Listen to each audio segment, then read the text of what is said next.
I'm Pedro from Pedro's Garage, and I want to talk to you a little more about the intermediate shaft bearing inside the M96 and M97 Porsche engines. In a previous video, I showed how putting a bearing facing up, which was open and full of oil, when we started spinning it, I showed how it would clear itself of oil in about 1 second because of the centrifugal force. And some people said that they wanted to see a real live application, not the bearing in its vertical position as it stands in the car, and also semi-submerged in oil as it does in the car. So we decided that that was a good suggestion, and we rigged up a little experiment here to show you what we were saying. And so we've got the bearing in the right place, we've got the amount of oil in the right place, and the right amount of quantity. So let's show you what happens inside your car's engine.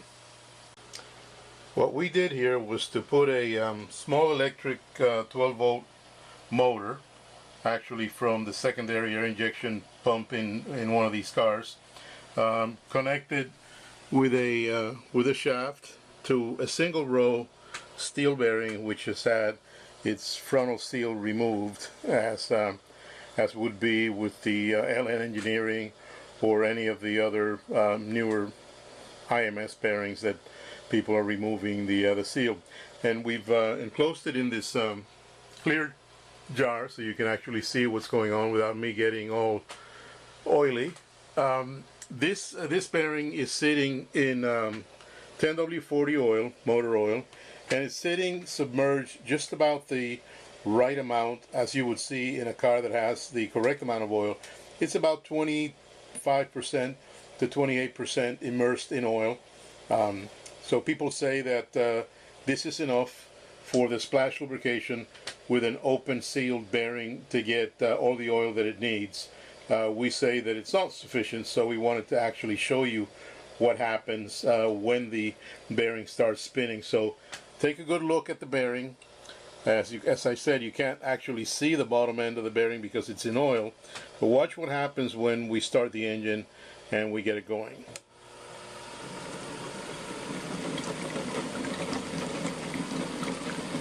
As you can see, the complete bearing is out of the oil. There's not a single drop being dispersed inside, and anything that gets splashed in immediately gets sent out by centrifugal force. So the bearing is again running dry with very, very little oil. In a car that's run at high speeds with no oil, you can be sure that this bearing has a shortened life over one that is fully sealed with a lifetime lubricant in there. Well, as you saw, the spinning bearing, even though it was immersed in oil when it was idle, or not idle, when it was completely off, even though it was immersed in oil, as soon as the engine starts and the bearing starts spinning, it's going to shed every single drop of oil. The only lubrication is just marginal that it's going to have. Also remember that in front of that bearing, there's a flange which sits about 1/4 of an inch away. So even though you saw a lot of splashing oil in this video, remember that that flange is going to curtail the amount of oil also because of the distance between the face of the bearing and the flange itself. So very, very little oil gets splashed into that bearing. My highest recommendation, and we keep saying it over and over, is that the bearing is not the problem. The problem is the lack of lubrication. And the only way you're going to be able to get enough oil in that bearing, that spinning bearing, to keep it cool and to keep it properly lubricated is using the direct oil feed, the DOF, that shoots a stream of cooled, filtered oil right into the balls on the ball bearing, whether it's a ceramic bearing or a steel bearing or whatever type of bearing you want. Every single one of them need to be cooled and need to be oiled. So I really urge you to think about it.